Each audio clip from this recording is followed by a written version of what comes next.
Nonfiction articles, nonfiction writing techniques, how to make your articles or chapters more interesting. Welcome to another session of Walking with Randy, where we talk about writing, speaking, course building, marketing, and marriage. Today we're talking about writing again. While Janet was walking along, she saw the edge of the cliff, and then her right foot slipped. She did not regain her balance, and she slipped over the edge. She started going toward the bottom, and she grabbed a branch.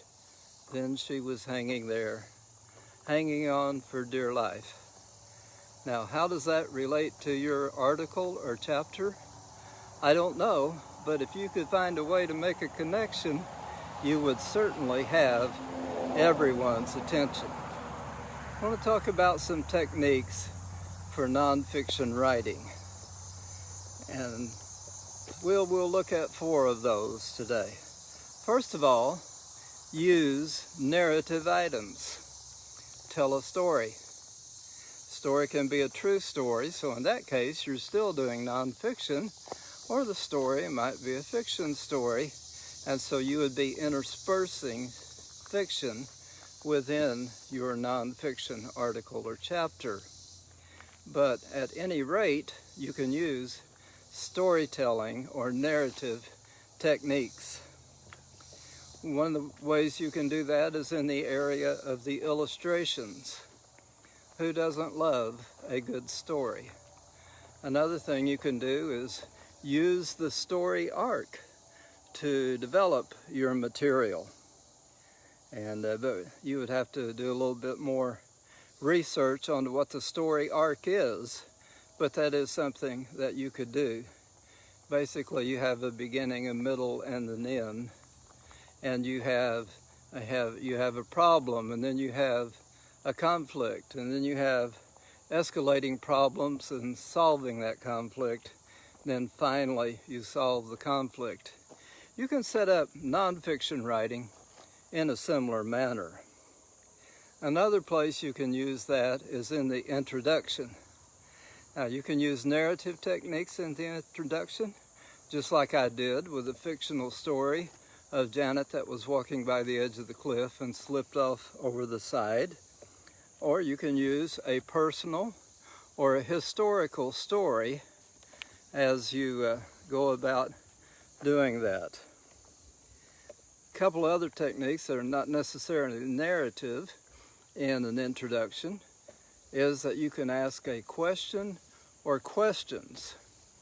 You may be trying to solve a problem anyway, and you may want to restate that problem in the form of a question. Another technique you can use in the introduction is to use interesting, unusual, or funny thoughts at the beginning of your writing. So use narrative techniques. Also, use details. Sometimes you need to add details just to help with the clarity of your writing. You can also add sensory details. If you talk about the smell or the sound or the sound that's in the setting, using those sensory details. Sometimes the sensory details relate to emotions too. If you are involved in sales, many people tell you that people buy from emotions as well as they do from logic. So use sensory details. Add emotional triggers where that's appropriate to do so. So we've had 2 techniques. Use narrative items, use details, and third, use simplicity. Abraham Lincoln once said, if you have a simple word and a complex word, and the simple word really does convey what you want to say, choose the simple word. I think that was good advice. coming from our 16th president. Use simplicity. Use short or clear words where you can. Use short paragraphs. One of the ways that you can do shorter paragraphs is maybe a little bit contrary to the way you may have been taught in the early days in school. You see, in the old way of writing books, you might have 2 or 3 long paragraphs per page. One of those paragraphs may have included 5 items within the paragraph. And that is a proper way of doing that. You would have a topic sentence, and then you would enumerate the 5 items, and you may even have a clincher sentence at the end. Now, a more modern way of doing that is to make that 5 paragraphs. You'd have the topic sentence and your first point in the first paragraph, and then the second item would be the second paragraph, third paragraph, fourth paragraph, fifth paragraph. Or you might even make it 6 paragraphs with what was formerly the topic sentence being a 1-sentence paragraph, followed by the 5 paragraphs developing that topic.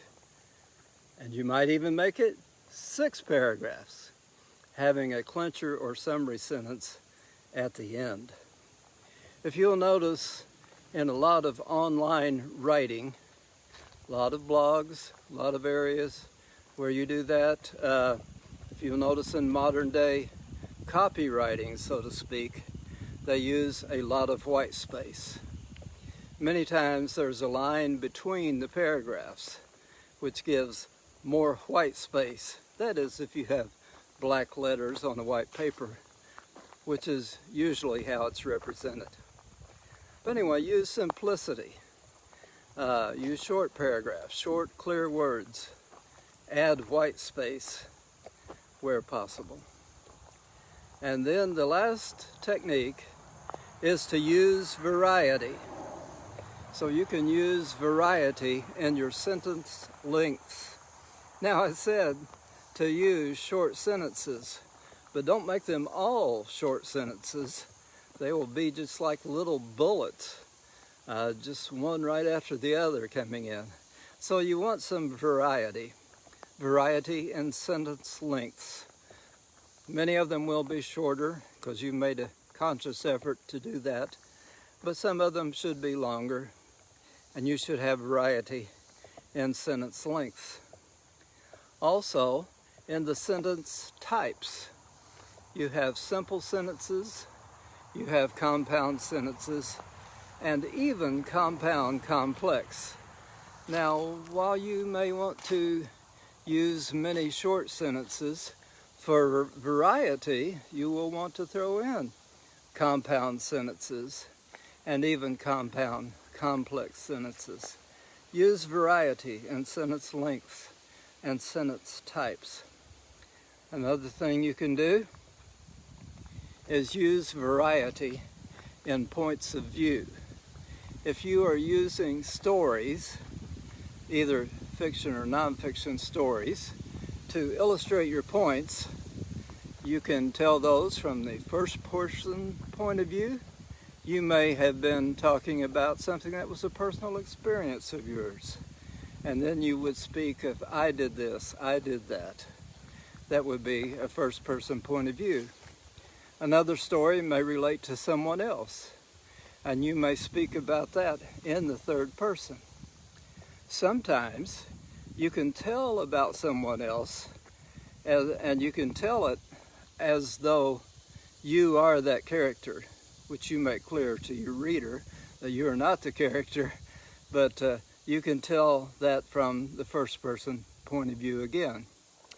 And then if you're writing conversationally, many of your sentences will be second person point of view, where you are addressing the reader and speaking to them as you, or you can do third person point of view. Now, think of each story or illustration as a scene in the movie. You just don't want to change the point of view within the scene or in the illustration. First illustration may be from the first person point of view, but the second illustration may be a third person point of view. Just don't mix the two within the illustration. Well, these are some nonfiction writing techniques that can make your articles or chapters more interesting. Use narrative items, use details, use simplicity, and use variety. Well, I hope this has been helpful to you. If you would like more writing tips like these, go to randycarney.com. At the top of the page, there's a tab that says Writing, and you can find all the blog posts that relate to writing on that page. Also, I didn't bring it out with me. I wish I had. I just completed a book that's called How to Write a Book in 28 Days or Less Without Stressing Yourself to Death. You can find that by going to Amazon.com and typing in the title. Again, that's How to Write a Book in 28 Days or Less Without Stressing Yourself to Death. And if that's not enough to bring it up, then you may have to add my name, Randy Carney, into the search. But I think the title will probably bring it up. Well, it's been good to talk with you. I hope you have a good day. And until next time, may the Lord bless you in your writing journey. And I'm Randy Carney.